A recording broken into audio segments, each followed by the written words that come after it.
Hello friends, welcome back to my channel. For those who are new here, hi, I'm Megorium. My friends call me Meg. It's nice to meet you. So things are a little different in this video, okay? Because usually I do painting or drawing. Sometimes I play video games. But in this video, your girl is sewing, okay? I bought a sewing machine. That's what I've been doing these last few weeks, learning how to sew.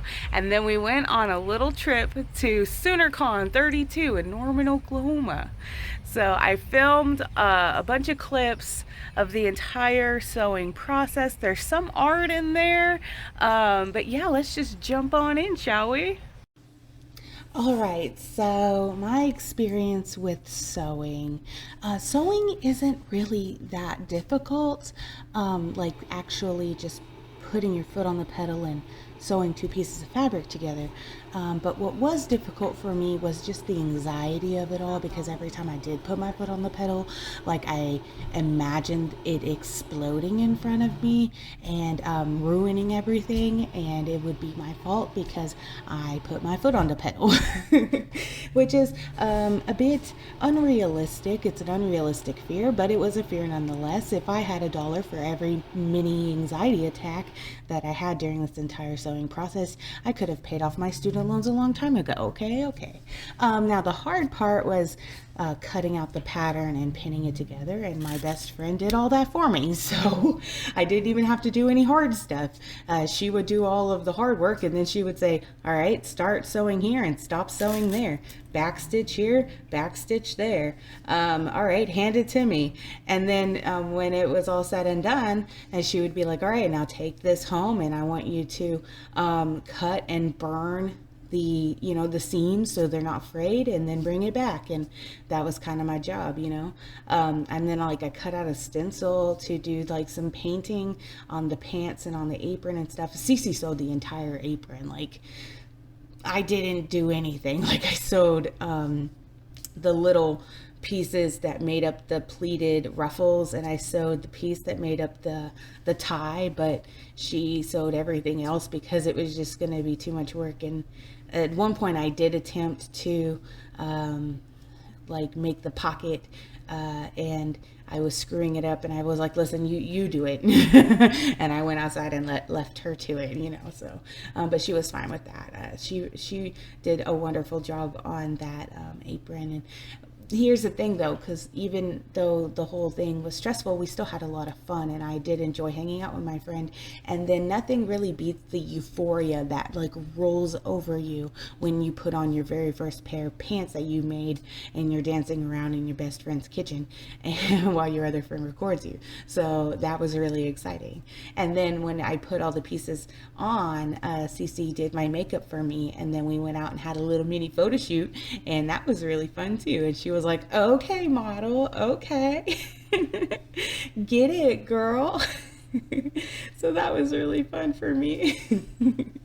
But in any case, now during the convention, like, I wanted to do my own hair and my own makeup, and I liked the way I did my hair. And I told Cece, I said, listen, like, you're busy with Kayla, you just focus on her. I want to do this. And so she let me do my own thing, and I liked the way it turned out. I just like dressing myself, and I don't like people bending over hand and foot to cater to me at all. That's just my cosplay was so casual. I could do it, like there was nothing crazy going on that where I really needed any help. But when we got to SoonerCon, it was in this glorious hotel, right? Absolutely stunning. The place is just beautiful. I love the way they laid the convention out across the hotel and down the halls. Everything was spread out nicely. The hallways were nice and spacious, so you had plenty of room to walk around, stop at booths, look at things without feeling like you're bumping elbows with others. Everyone was dressed up. I mean, hundreds and hundreds of people cosplaying, and it was really fun to see everybody's outfits and try to guess what either anime they were from or video game they were from. I had a couple of ones that I really liked. I did get to talk to a famous cosplayer. I didn't realize she was famous. I couldn't tell you her name for the life of me. Cece knows her. She follows her on TikTok and Instagram, but it was like her and her husband are like a cosplay duo, and they're also bodybuilders. But she saw me from across the way and hollered at me that my cosplay was beautiful. Where am I from? And I was like, Breath of the Wild. And she was like, oh my gosh, you're a Gerudo. And I was like, yes. Because yeah, that's my cosplay. I was Frelly, for the sand seal rental shop lady from Zelda's Breath of the Wild. And Cece did tell me that my character I chose was kind of niche and not a lot of people may recognize me, but a lot of people, whenever they did see me, they knew that character from somewhere. They just couldn't put their finger on it. So that's how a lot of our conversations started. And then when I told them, just to see their eyes light up with like, oh my gosh, I get it. Like you nailed it. And I was like, thank you. And so I absolutely loved getting to meet people and get to take pictures with people. Like, I had a personal goal to find every person I could dressed up as a Zelda character. Like, I found a lot of links. I even found another person dressed up as an NPC from Breath of the Wild. He was dressed up as a soldier, and I was like, oh my gosh. And I was like, here, have a picture with me, please, you know. And he was like really excited. He said us NPCs have to stick together, and I was like, yes, we do.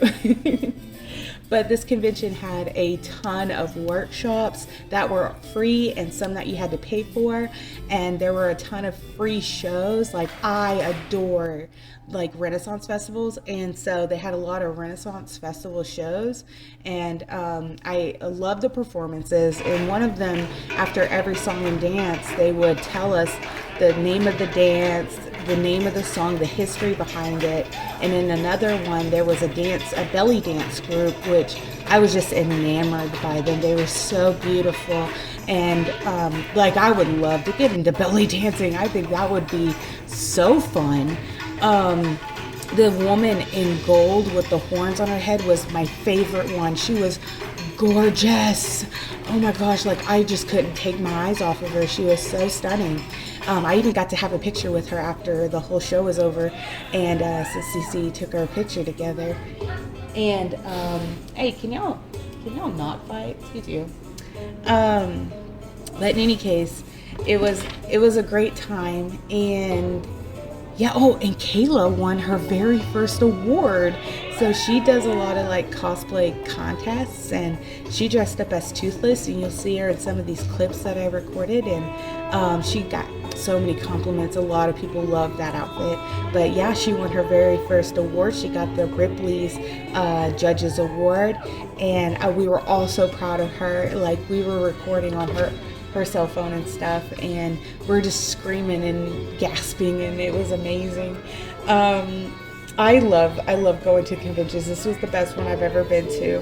This is the third one I've been to. The other two were like PTXCon, which is a smaller convention, and then I went to one up in Denton, which was also a smaller convention. But this one took the cake for me. And Cece said that it was also kind of small, like they've been to bigger ones. And I was like, I can't imagine it getting better than this. This was fantastic, you know? Like, I was loving it.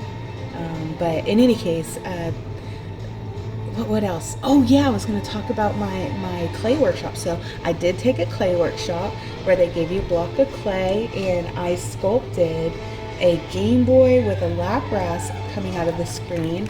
And then I also sculpted this weird like slug squirrel thing, and I painted the top of it yellow, and the underneath of it was supposed to be like galaxy colors, like universe or something underneath the folds.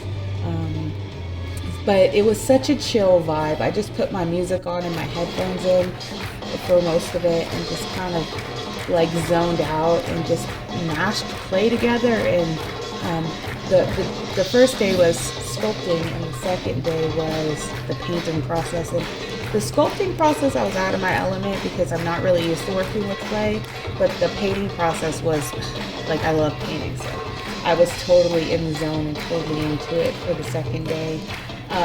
But yeah, you know, working with clay is fun. I mean, usually I mess around with like, I don't know, air dried Crayola clay. You know, it's not sticky or nothing, but this stuff was like the real deal, and maybe I'll get into it. I don't know, we'll see. It just takes patience and practice, and I'll tell you, the YouTubers make it look really easy. They sure do. It's not easy. It takes a lot of hard work, and just and plus there was like the time crunch because the class was only an hour and a half long for each day, and so I had a time crunch with sculpting and I had a time crunch with painting, and I just had to put my game face on and get as much out of it as I could, because I spent $25 on it, so I was going to get as much out of it as I could, you know what I mean? I swear to God, if these cats don't stop fighting. Y'all knock it off. Jeez Louise. Anywho. All right, but that's it. That's the video. Thank you so much for stopping by and listening. If you stick around after this, I have one last clip to show you, and it's the Soonercon song. So yeah, thank you, and I will catch you on the next one. Bye, friends. Kisses. Let us know what it takes to get ready for a con, right? Put together with duct tape and glue, synthetic wigs and Sharpie tattoos. It's been sewing seams for so fracking long. Gearing up to con. Hey, just breathing in paint. Sound those names and I hawk on my hands, cause I couldn't wait. There's so many details, just can't get away.